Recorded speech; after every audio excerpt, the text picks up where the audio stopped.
Assalamualaikum warahmatullahi wabarakatuh. Waalaikumsalam warahmatullahi wabarakatuh. Alhamdulillahirabbil alamin. Asyhadu an la ilaha illallah wa asyhadu anna Muhammadar Rasulullah. Allahumma shalli ala Muhammad wa ali Muhammad kama shallaita ala Ibrahim wa ali Ibrahim wa barik ala Muhammad wa ali Muhammad kama barakta ala Ibrahim wa ali Ibrahim innaka Hamidum Majid.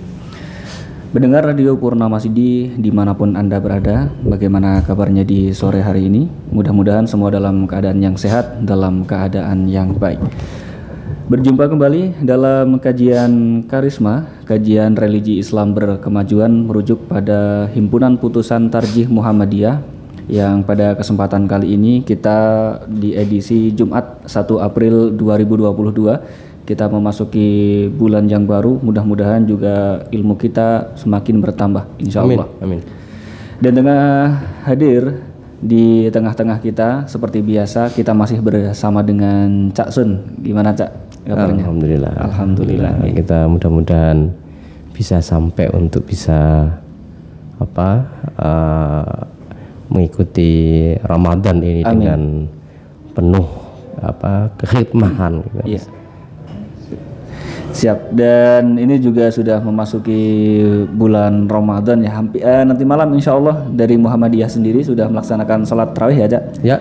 Insya Allah sudah menyiapkan tempat ya yang tentunya nanti juga untuk menampung jamaah sholat tarawih pertama di malam hari ini. Dan baiklah pendengar, untuk Anda semuanya, untuk yang ada di luar kota bisa mendengarkan via jogjastreamers.com.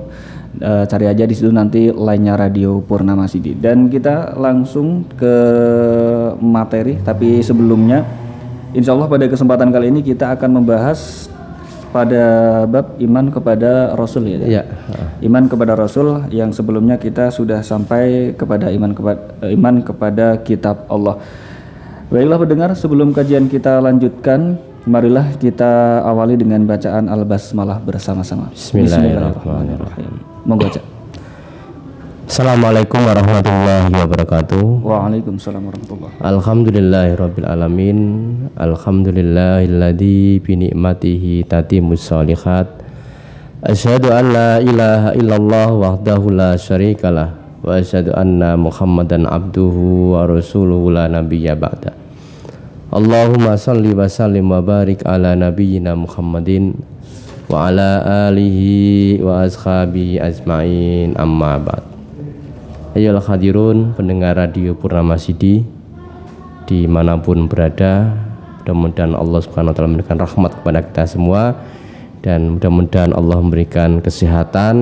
Amin. Ya, sehingga kita bisa menjalankan peran dan fungsi kita sebagai Abdullah dan Khalifatullah dengan sempurna, termasuk bisa menjalankan ibadah puasa ini sampai selesai. Amin. Kita akan melanjutkan pembahasan yang telah lalu ya, berkaitan dengan al-imanu bir rusul. Sedikit sudah saya singgung berkaitan dengan kebutuhan manusia terhadap Rasul itu. Termasuk apa perbedaan Nabi dan Rasul, jumlah Nabi dan Rasul itu berapa, sudah saya sampaikan pada minggu yang lalu. Maka pada kesempatan yang berbahagia ini kita akan melanjutkan berkaitan dengan tugas dan sifat-sifat Rasul seperti apa. Di dalam HPT ini dikatakan yajibu alaina an nu'mina bi annallahu al-hakim arsala rusulan lihidayatin nas ila siratil mustaqim. Jadi wajib bagi kita untuk beriman bahwa Allah Subhanahu wa ta'ala yang maha bijaksana mengutus utusan, tujuannya adalah yang punya tugas lihidayatin nas ila siratil mustaqim. Jadi memberikan petunjuk kepada manusia ke jalan yang lurus. Ya, ini tugas yang pertama, memberikan petunjuk. Ya, di pembahasan yang lalu saya katakan bahwa kebutuhan manusia terhadap Rasul ini penting karena tidak ada yang bisa mengetahui hakikat kebahagiaan, hakikat kebenaran kecuali dari lisan seorang utusan Allah Subhanahu wa ta'ala. Ya, maka tugas yang pertama seorang rasul adalah apa? Memberikan petunjuk lihidayatin nas ila syiratil mustaqim. Kemudian yang kedua, mubasyirina wa mundirin. Yang kedua adalah memberikan kabar gembira dan memberikan kabar ancaman atau peringatan.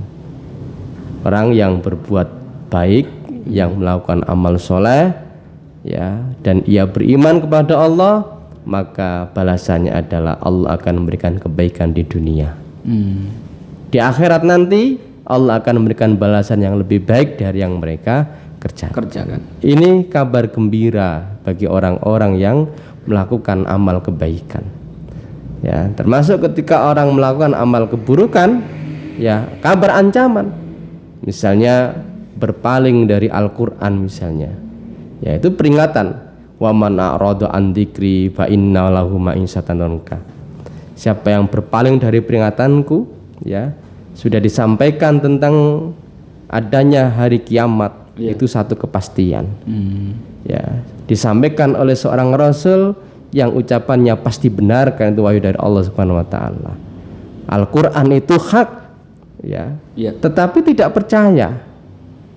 Maka kata Allah, wa man a'rada an dzikri, siapa yang berpaling dari peringatanku, fa inna lahu ma'isatan dhanka, maka sesungguhnya baginya penghidupan yang sempit di dunia ini, Mas. Di dunia ini diberikan penghidupan yang sempit, akeh berkeluh kesah, ono mung kurang, terus wa nahsuruhum yaumal qiyamati a'ma, dan besok pada hari kiamat akan dikumpulkan oleh Allah dalam keadaan buta. Ini kabar ancaman bagi mereka. Ya, ada kabar gembira, agar kabar ancaman. Ya. Apa kemudian tujuannya? Li'alla yakuna linnasi 'alallahi hujjatan ba'dar rusul. Agar bagi manusia itu tidak ada alasan untuk membantah Allah setelah diutusnya para rasul. Jadi agar begini, saya itu belum pernah lo dikandani kayak gini Ki. Iya. Belum pernah lo yang menyampaikan bahwa ini boleh, ini tidak boleh. Belum pernah lo ada yang menyampaikan bahwa ini perintah. Iya. Padahal semua itu sudah disampaikan oleh utusan-utusan Allah Subhanahu wa taala. Nah, di antara tujuannya kenapa mubasyir mudirin itu adalah apa?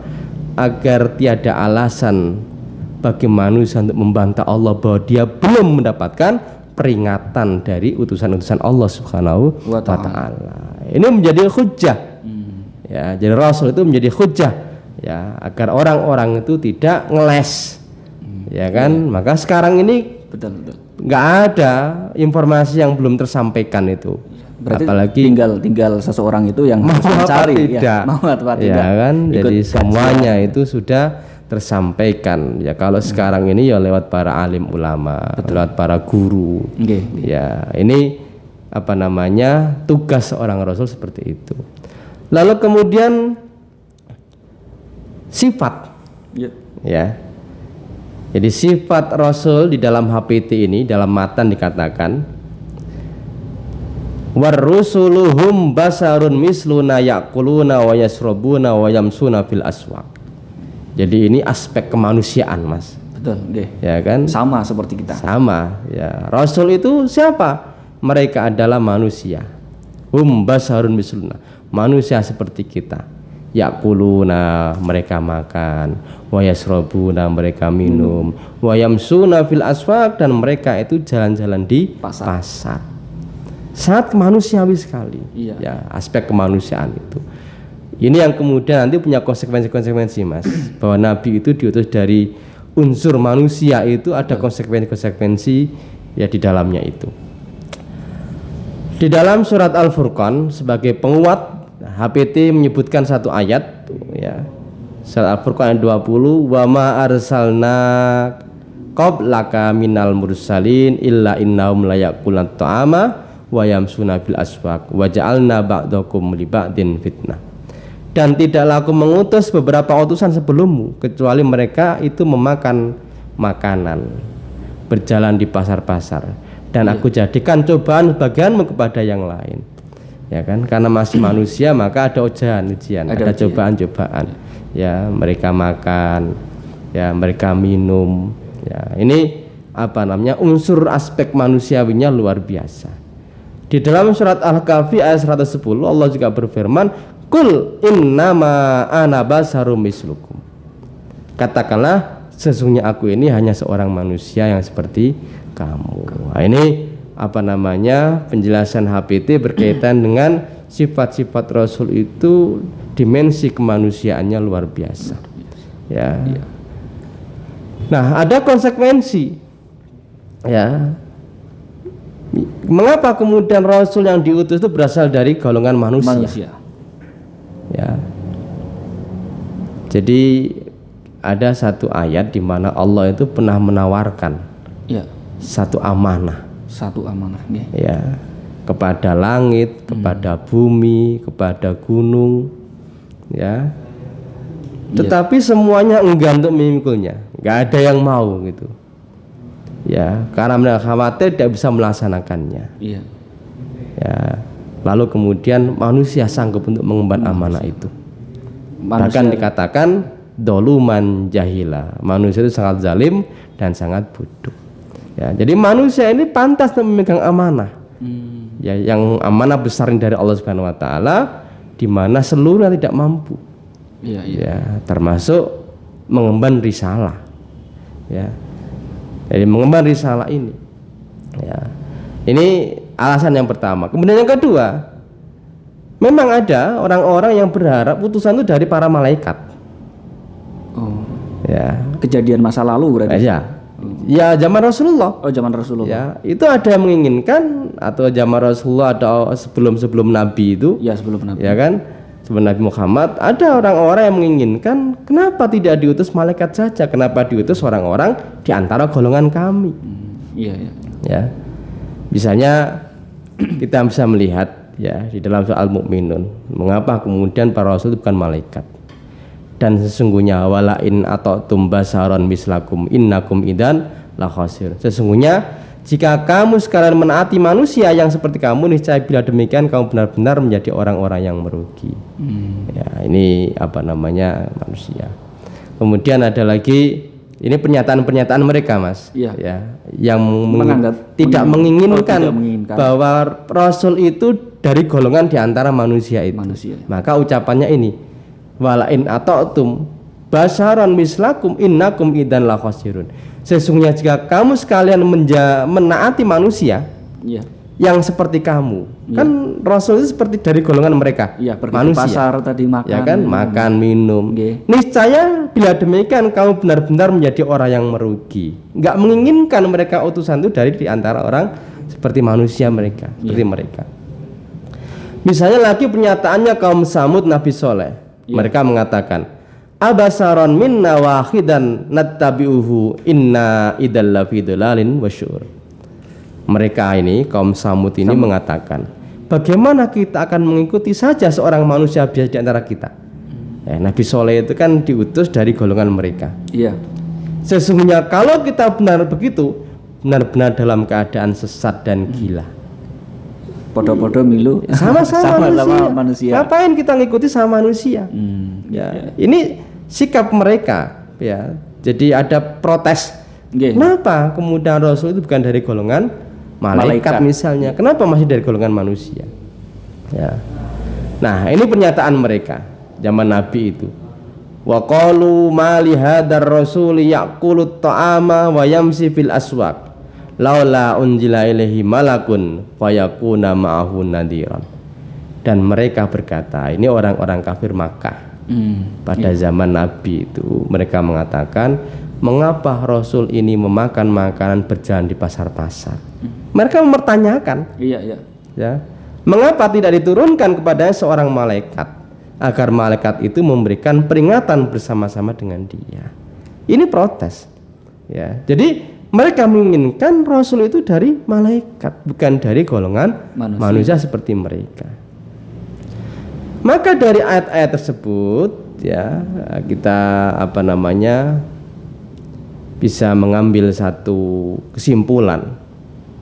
Ya, kita bisa membantah subhat-subhat mereka itu.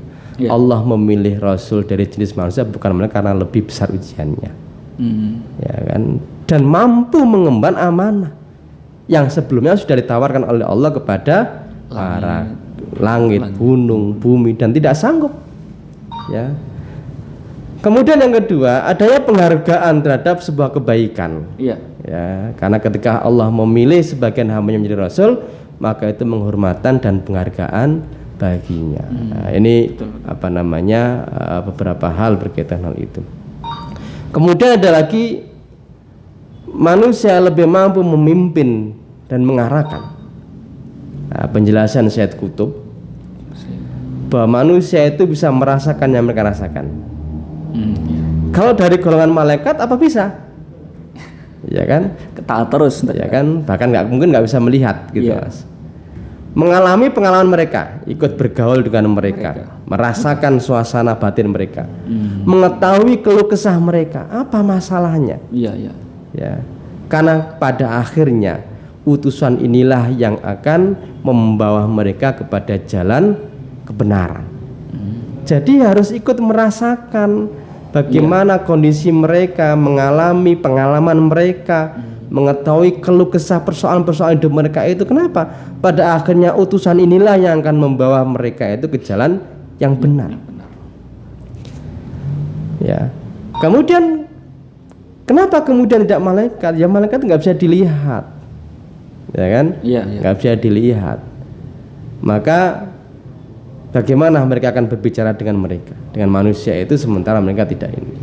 Ya, ini apa namanya beberapa hal untuk membantah ya, nah subhat-subhat orang-orang yang tidak percaya, yang memprotes kenapa kemudian para utusan itu bukan dari golongan malaikat tetapi dari golongan manusia.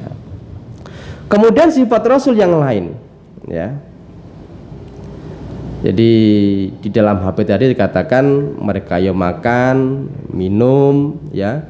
Iya. Kemudian bahkan di beberapa riwayat, di dalam beberapa ayat itu dikatakan di antara para rasul itu juga punya istri, punya keturunan, gitu ya. Jadi ya sebagaimana unsur kemanusiaan itu. Ya, walaqad arsalna rusulan min qablika wa ja'alna lahum azwajan wa dzurriyyatan. Ya, Ar-Ra'd 38. Dan sesungguhnya kami telah mengutus beberapa rasul sebelum kamu dan kami memberikan kepada mereka istri-istri dan keturunan. Jadi mereka itu juga dilahirkan. Ya, ini ya. Kemudian ada konsekuensi kenapa kemudian nabi itu dari golongan manusia. Yang jelas kalau dari golongan malaikat nggak bisa diuji kan, karena sifat malaikat itu tunduk dan patuh. Sementara ketika dari golongan manusia, maka para nabi itu juga mendapatkan ujian. Ya, misalnya Nabi Yusuf di penjara. Ya. Kemudian Rasulullah sendiri Muhammad SAW itu ya dia berdarah.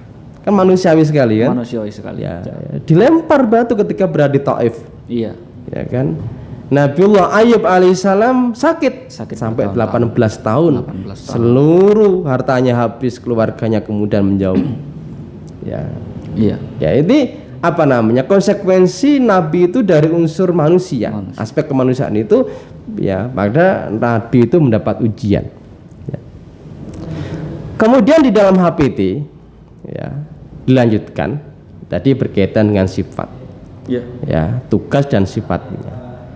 Lalu HPT mengatakan istafahumullahu lirisalatihi wahtasahum bil wahyi wa hum shadiqun. Jadi para utusan itu Allah yang memilih mereka lirisalati untuk menjadi utusan. Untuk menyampaikan risalah Allah Subhanahu wa ta'ala. Dan Allah mengkhususkan kepada mereka itu memberikan cara khusus apa? Bil wahyi. Dengan diberikan wahyu. Wa hum shadiqun, dan utusan-utusan termasuk shadiqun, wong-wong sing bener, wong-wong sing jujur.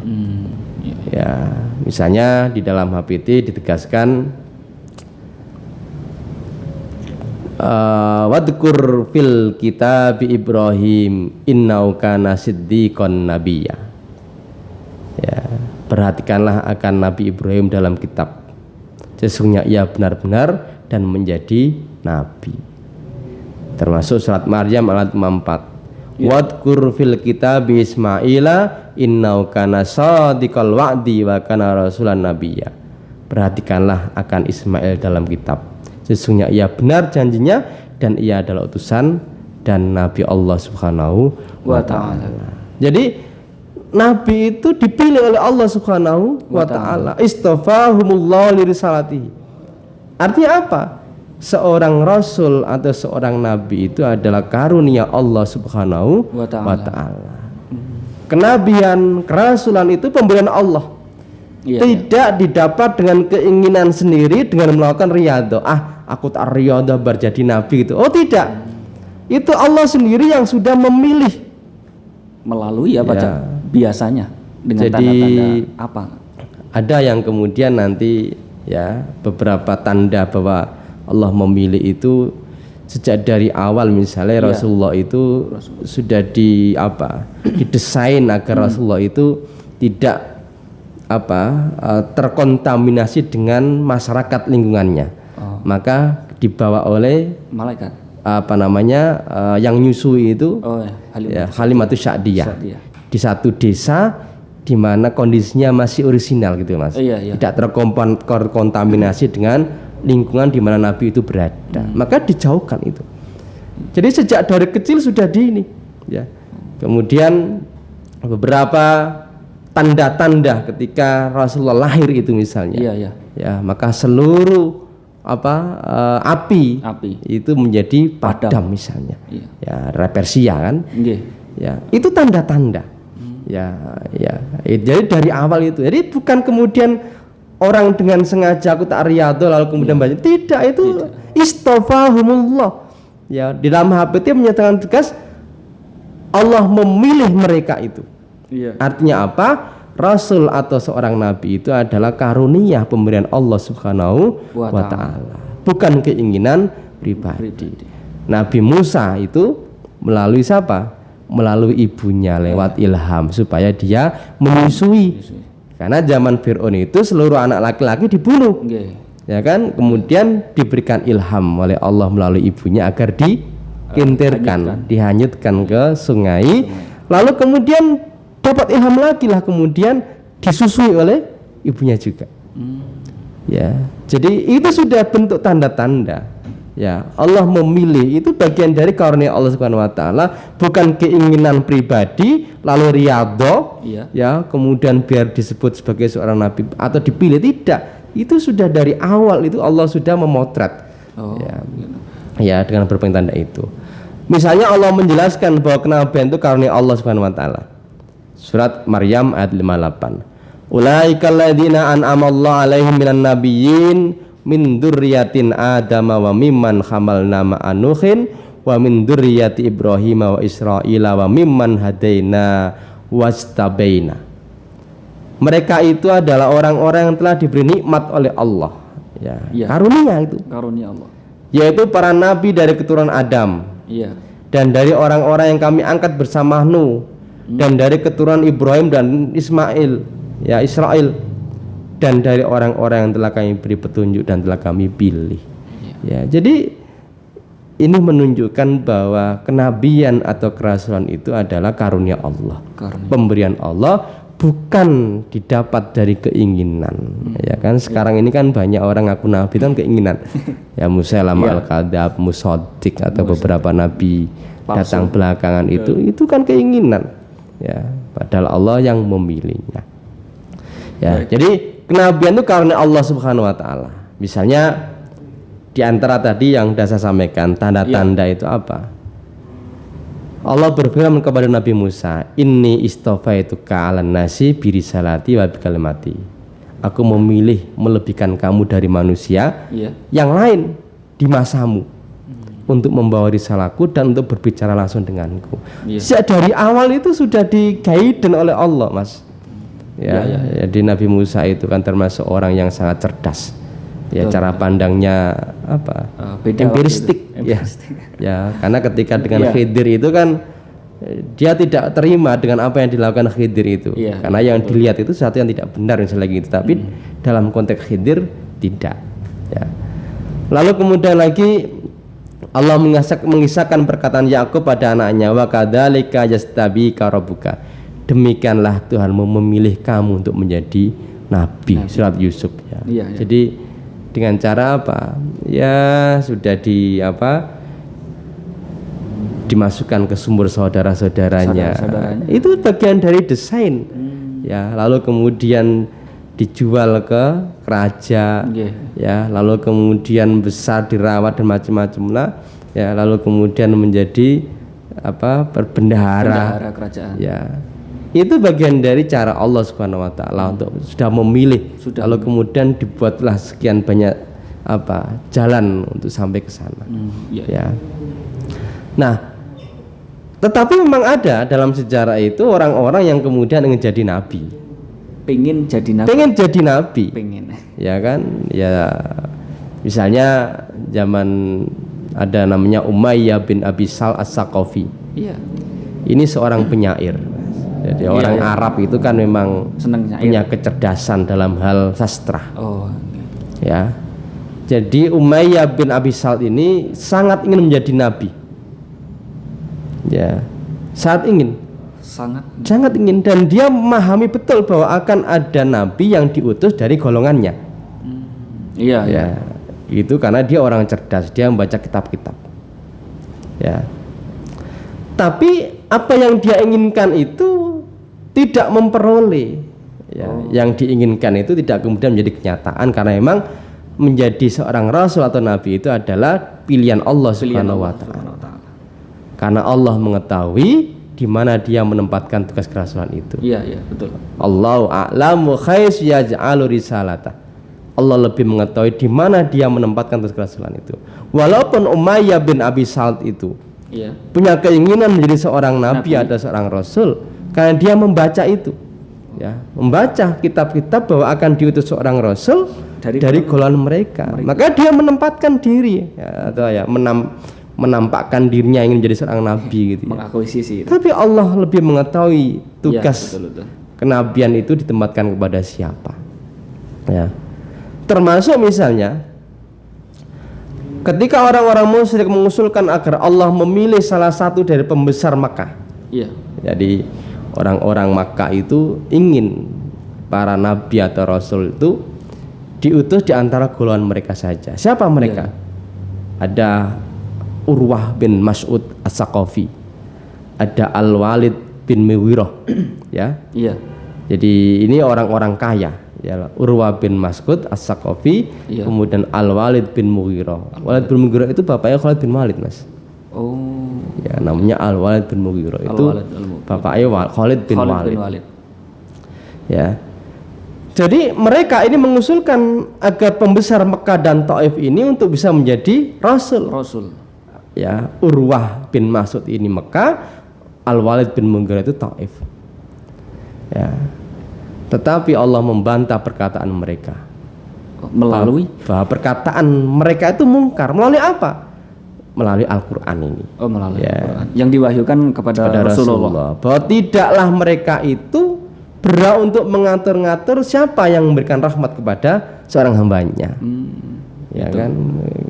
Baik kurang wewenang untuk ngatur-ngatur. Siapa untuk menjadi nabi itu wewenang Allah Subhanahu Wa Taala. Kok kamu ngusul-ngusulkan yang menjadi rasul dan nabi itu Urwah bin Mas'ud atau Al-Walid bin Mughirah? Ya. Betul. Mereka tidak berhak mengatur dalam hal rahmat. Dan Allah Subhanahu Wa Taala yang menentukan rahmat bagi hambanya. Di dalam surat Al-Zukhruf ya, ayat 31 Allah berfirman, wa qalu laula nuzzila hadzal qur'anu ala rajulin minal qaryataini adimin. Ini Mas direkam oleh Allah. Mereka itu berkata, mengapa Al-Quran ini tidak diturunkan kepada seorang besar dari salah satu dua negeri, Mekah dan Taif tadi. Mengapa Al-Quran itu tidak diturunkan kepada dua orang pembesar Mekah dan Taif, Urwah bin Mas'ud dan Al-Walid bin Mughirah? Ya, mereka menginginkan seperti itu. Pinginnya pembesar-pembesar mereka itu masuk dalam jajaran utusan Allah. Seperti itu. Apakah mereka yang membagi-bagi rahmat Tuhanmu? Jawaban tidak. Kami telah menentukan antara mereka penghidupan mereka dalam kehidupan dunia ini. Jadi tidak bisa mengatur.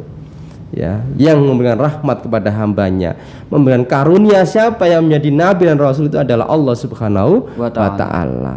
Kamu tidak bisa mengatur-ngatur siapa yang akan menjadi nabi dan rasul. Ya, ini apa namanya? orang-orang yang ingin jadi nabi dan rasul itu, padahal kenabian itu adalah karunia Allah Subhanahu wa taala. Maka pilihan tarjih dengan mengatakan istafahumullahu lirisalati, Allah memilih mereka untuk membawa risalah, menjadi utusannya, itu satu pilihan yang tegas sekali. Bahwa seorang nabi rasul itu adalah karunia Allah Subhanahu wa taala. Kemudian dalam HPT dikatakan waqtasahum bil wahyi wa hum shadiqun. Ya. Karena nabi dan rasul itu karunia Allah dan Allah sendiri yang memilih, maka sejak dari awal sudah dalam pengawasan Allah Subhanahu wa taala. Ya, sudah dalam pengawasan Allah Subhanahu wa taala. Sudah di-guidance itu ya, sudah di-guidance oleh Allah Subhanahu wa taala. Ya. Sejak dari awal, misalnya tadi saya katakan nabi sejak kecil lahir itu sudah ada tanda-tandanya. Lalu kemudian ketika menyusui diajak oleh Halimatus Sa'diyah. Ini supaya tidak terkontaminasi dengan kondisi masyarakat yang terjadi pada saat itu. Sehingga kemudian pikirannya nggak terkotori gitu ya. Dibawa ke satu desa. Ya. Jadi Allah memberikan khusus kepada para rasul itu apa? Al-wahyu. Ya, jadi wahyu itu apa? Isyarat. Ini saya baca di dalam Manaul Qattan itu, ya, Ulumul Quran. Wahyu itu artinya isyarat secara etimologis. Wahyu itu sinyal atau ilham. Al-Quran, dalam Al-Quran menggunakan lafaz wahyu itu dengan konotasi yang harfiah. Misalnya ketika Allah memberikan kepada An-Nahl itu kan madu itu lebah itu menggunakan kata auha. Misalnya wa auha rabbuka ilan nahli, ya, itu bukan wahyu tetapi Allah memberikan insting, naluri hewan, ya, kepada lebah itu, ya, agar menjadikan anit takhidi minal jibali buyutan, menjadikan dari gunung-gunung itu sebagai rumah. Ya, itu insting. Ya kan kalau hewan itu kan punya insting kan, Mas, goriza. Ya, itu namanya insting. Ada juga wahyu itu di dalam bahasa Al-Quran menyebut wa aukhayna, tapi artinya ilham. Misalnya disampaikan kepada ibu Nabi Musa alaihissalam, wa aukhayna ila ummi Musa an ardiihi, ya, kami wahyukan, itu maksudnya kami berikan ilham, al ilhamul fitri lil insan, ya, kami berikan ilham kepada ibunya Musa an ardiihi, agar ia menyusuinya. Itu ilham itu. Tapi dalam Al-Quran itu menggunakan kata-kata wa aukhayna. Jadi wahyu dalam Al-Quran itu memang punya beberapa makna yang berbeda-beda. Itu dari sisi etimologi. Secara istilah wahyu itu apa? Ma yukhiyallahu ila nabiyyin minal anbiya fayud bitahu fi qalbihi fayus bitahu fi qalbihi wa yatakallama bihi wa yaktubahu wa huwa kalamullah. Jadi wahyu itu adalah apa? Ma yukhiyallah, apa-apa yang diwahyukan oleh Allah. Ya, ma yukhiyallahu ila nabiyyin, kepada para nabinya, minal ambiyai, dari beberapa nabi. Fayus bitahu fi qalbihi, dia tetapkan wahyu itu di dalam hatinya. Fayatakallama bi, sehingga dia menyampaikannya dengan kata-kata. Wa yaktubahu, dan dia menulisnya. Wa huwa kalamullah, dan itulah kalam Allah Subhanahu wa taala. Nah, ini definisi dari wahyu. Jelas wahyu itu apa? Ya kalamullah itu. Ya, sesuatu yang disampaikan oleh Allah melalui malaikat Jibril, yang kemudian disampaikan kepada utusan-utusannya itu. Dan beberapa cara sudah saya sampaikan ketika kita membaca Al-Quran, bagaimana wahyu itu diturunkan kepada para nabinya itu. Ini pembahasan 3 pertemuan yang lalu. Kemudian kita masuk kepada sifat utama para nabi dan rasul itu. Sifat utama para nabi dan rasul itu menurut HPT wahum shadiquna. Shadiqun, jujur. Ya, nabi itu orang yang jujur, orang yang benar. Iya. Ya. Jadi kebalikan dari jujur itu kan Kadzab, pembohong. pembohong. Iya. Ya, nabi itu orang yang jujur. Wahum shadiquna. Misalnya dalam surat Maryam ayat 41. Wadkur fil kitabi Ibrahim innahu kana siddiqan nabiyya. Perhatikanlah. Iya. Akan Nabi Ibrahim di dalam kitab. Sesungguhnya ia benar siddiqan, nabiyan, dan ia menjadi nabi. Ya, ini sifat wajib bagi seorang rasul atau nabi dan rasul itu adalah dia punya sifat as-siddiq. Ya, shadiq, ya benar. Ya. Kemudian di dalam Maryam ayat 56 misalnya, wadkur fil kitab Idris, perhatikanlah akan Idris dalam Al-Qur'an, dalam kitab. Innau kana siddiqan nabiyya, sesungguhnya ia adalah benar dan menjadi nabi. Ini beberapa informasi dari Al-Qur'an berkaitan dengan bahwa sifat-sifat para nabi dan rasul itu adalah as-siddiq. Ya, orang-orang yang jujur. Ya, jadi benar, berkata benar. Lawan dari as-sidq itu apa? Dusta. Al-kidbu. Al-kadzibu, dusta. Maka secara istilah jujur atau as-sidq itu bermakna apa? Ya, kesesuaian antara ucapan dan perbuatan. Iya. Terkadang kita ini ucapannya A, perbuatannya B. Kesesuaian antara informasi dan kenyataan. Ya kan? Sesuai yang didengar ya, dengan yang kenyataannya itu memang benar. Ada informasinya A, ya, kenyataannya B. Ya. Ketegasan dan kemantapan hati, orang yang jujur itu punya ketenangan jiwa, Mas. Iya. As-sidqu tuma'ninah. Kejujuran itu menenangkan, punya kemantapan hati. Wal kidbu ribatun, sementara dusta itu membuat ragu-ragu. Orang jujur itu kan santai, dia mantap dalam melakukan satu pekerjaan. Ya, tidak digawe-gawe. Iya. Ya, apa yang menjadi pekerjaannya dia lakukan dengan kesungguhan. Iya. Sementara orang berdusta, orang munafik itu nek diawasi maka dia bersungguh-sungguh. Orang jujur tidak seperti itu. Arab diawasi atau tidak, karena itu sudah menjadi pekerjaannya, maka dia lakukan dengan kesungguhan. Maka orang jujur itu tumakninah, punya ketenangan jiwanya. Ya. Ini makna dari as-sidqu itu. Maka siddiq itu merupakan sifat wajib bagi rasul. Ya. Ini yang perlu diketahui seorang muslim. Ya.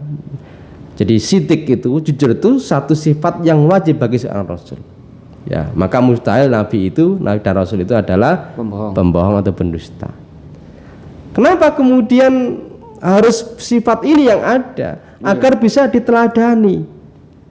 Agar bisa dicontoh. Gimana kita mau mencontoh orang yang ucapannya saja itu dia tidak sesuai kok mau dicontoh, apalagi perbuatannya. Betul. Ya kan, ucapan kan apa ya? Orang Jawa menyebut lahir itu utusan yang batin. Yang terucap itu kan yang hadir dalam hati sebenarnya gitu ya. Iya. Perbuatan baik itu lahir dari hati yang baik.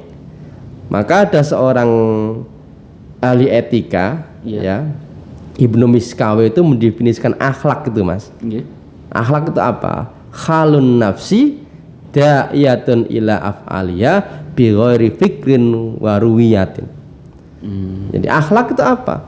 Keadaan jiwa yang mendorong orang untuk melakukan satu perbuatan tanpa dipikir dan tanpa dipertimbangkan, Mas. Iya. Jadi contohnya begini.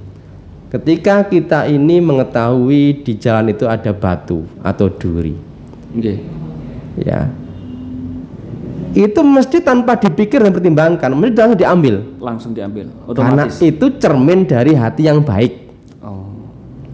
Nah, ini hati ini elek, kemudian perbuatannya baik, itu pencitraan mungkin, Mas. Jadi akhlak itu cermin dari hati. Kalau hatinya baik, maka yang lahir itu mesti baik. Ya, ini apa namanya? Ada seorang tokoh Ibnu Miskawi itu mendefinisikan tentang hal itu. Maka sifat wajib bagi Rasul as-sidqu itu satu hal yang pasti. Agar apa? Agar bisa dicontoh, ya, kesehariannya, ucapannya, perbuatannya. Ya, ini satu dasar kenapa kemudian Nabi itu mesti, kenapa? Dia sebagai teladan, ya, sebagai teladan, ya. Misalnya apa yang dikata Nabi Ibrahim kepada bapaknya adalah perkataan yang benar, bahwa apa yang disembah oleh bapaknya Ibrahim adalah sesuatu yang tidak memberi manfaat. Itu perkataan yang benar, ya. Jadi ini beberapa dasar berkaitan dengan bahwa Nabi itu jujur. Kemudian yang kedua, sifat Nabi yang kedua, sifat wajib para rasul itu adalah amanah. Ya, jadi HBT menyebutkan amanah, terpercaya. Amanah itu artinya dapat dipercaya. Para rasul senantiasa menjalankan tugas kenabiannya itu sesuai dengan tugas yang diberikan oleh Allah Subhanahu wa taala kepadanya. Ya, jadi tidak akan dia itu mengkhianati apa yang sudah diberikan amanah kepada Allah Subhanahu wa taala. Pasti dia akan menyampaikan dengan sebenar-benarnya. Ya, ini bagian dari amanah. Maka nggak mungkin seorang rasul itu dia berkhianat, mengurangi wahyu, mengurangi atau menambah-nambah. Ya, apa yang didapatkan dari Allah Subhanahu wa taala itu yang disampaikan kepada masyarakat, tidak ditambah dan tidak dikurangi. Karena dia amanah. Dan semua nabi menyampaikan apa adanya. Ya, yang datang dari Allah Subhanahu wa taala. Tidak ada sesuatu pun yang disembunyikan. Betul. Karena Nabi adalah amanah. Nabi adalah orang yang terpercaya, termasuk dalam perkara yang gaib tetap disampaikan. Ya, wa ma huwa alal ghaibi bitonin, dan tidaklah ia Muhammad menyembunyikan berita yang gaib, tetap disampaikan. Walaupun misalnya tentang apa itu hari kiamat, ya. Tapi cuma tanda-tandanya. Tanda-tandanya saja disampaikan itu. Ya, ini sifat yang kedua yang wajib ada dalam diri seorang utusan Rasul. Nabi Muhammad itu sejak dari awal itu disebut Al-Amin, orang yang dapat dipercaya sejak muda, sejak kecil. Ya, dalam satu peristiwa ketika para suku di Makkah itu sedang berebut untuk menempatkan Hajar Aswad. Betul. Ya, Nabi kemudian punya ide. Ya. Dan itu dipercaya. Ya, tidak ada orang yang nggak percaya dengan Rasulullah SAW. Maka kemudian Nabi menggelar surbannya, ya, batu Hajar Aswad diletakkan di tengah-tengah, seluruh suku memegang pojok-pojoknya. Ya, jadi Al-Amin, Nabi itu sejak dari awal orang yang terpercaya. Kemudian sifat yang ketiga, muballighuna risalah. HBT menyebutkan muballighuna risalah. Para rasul itu yang menyampaikan risalah. Tabligh. Ya, menyampaikan perintah dan larangannya, menyampaikan wahyu apa adanya. Ya, tidak ada satupun yang disembunyikan oleh para rasul itu. Ya, ini sifat ketiga, ya, bagi seorang rasul adalah tabligh, mereka menyampaikan apa adanya. Kemudian yang terakhir, sifat wajib bagi rasul adalah futona yafhamuna wa yufhamun. Futona itu cerdas. Mereka memahami dan bisa memahamkan kepada orang lain. Kan nggak mungkin para nabi rasul itu orang bodoh. Mereka orang-orang cerdas, orang-orang yang visioner. Ya. Jadi bagaimana mungkin nabi itu orang yang bodoh? Ya. Itu mustahil. Kenapa? Karena mereka membangun argumentasi kepada orang-orang yang menentangnya. Pastilah dengan argumen yang bisa membantah hujah mereka itu. Ya, dan mustahil Nabi itu atau Rasul itu seorang yang bodoh. Jadi ini beberapa sifat, ya, yang wajib bagi seorang Rasul. Orang sering membahasakan dengan staff. Jadi sidik, tabligh, amanah, fatona. Ya, ini beberapa hal kaitan dengan tugas dan sifat-sifat Nabi dan Rasul itu. Saudara sekalian dirahmati Allah Subhanahu wa taala, saya kira itu kajian kita pada sore hari ini. Dan insyaallah kita lanjutkan pada pertemuan yang akan datang. Ya, mungkin setelah Ramadan ya Mas. Insya Allah setelah Ramadan. Setelah Ramadan, kita akan karena lanjut kembali. kegiatan Ramadan akan ada kajian ada secara tersendiri. Iya. Ya Insya Allah kita akan lanjutkan kajian dengan kitab HPT ini pada setelah Ramadan. Mudah-mudahan ada manfaatnya. Amin, amin. Dan kita semua diberikan kekuatan oleh Allah untuk bisa menjalankan ibadah-ibadah dengan sempurna. Amin. Amin. Saya kira gitu Mas Zaki. Ya, terima kasih Cak sudah menyampaikan materi pada sore kali ini dengan bab iman kepada Rasul-Rasul Allah ya. Ya. Dan kita tadi sudah sampai pada sifat yang utama yang juga harus dimiliki oleh para Rasul Allah. Mudah-mudahan kita juga nantinya bisa mempelajari HPT dengan lebih lanjut. Kita murojaah kembali untuk di rumah. Dan nantinya informasi ini untuk sahabat Purnama Sidi, Karisma selama Ramadan ini kita diliburkan terlebih dahulu, akan kita sambung lagi insya Allah setelah Ramadan. Dan akhirnya dari Jalan Pangeran Diponegoro nomor 1 Alung Wonosobo, Yogi pamit dan juga kru. Terima kasih banyak Saksun. Kita ketemu kembali di setelah Ramadan, dan juga selamat menunaikan ibadah puasa bagi Anda yang menjalankannya. Terima kasih banyak. Marilah kita akhiri kajian pada sore kali ini dengan bacaan Alhamdulillah bersama-sama. Alhamdulillahirabbil alamin. Yogi pamit. Wassalamualaikum warahmatullahi wabarakatuh. Waalaikumsalam warahmatullahi wabarakatuh.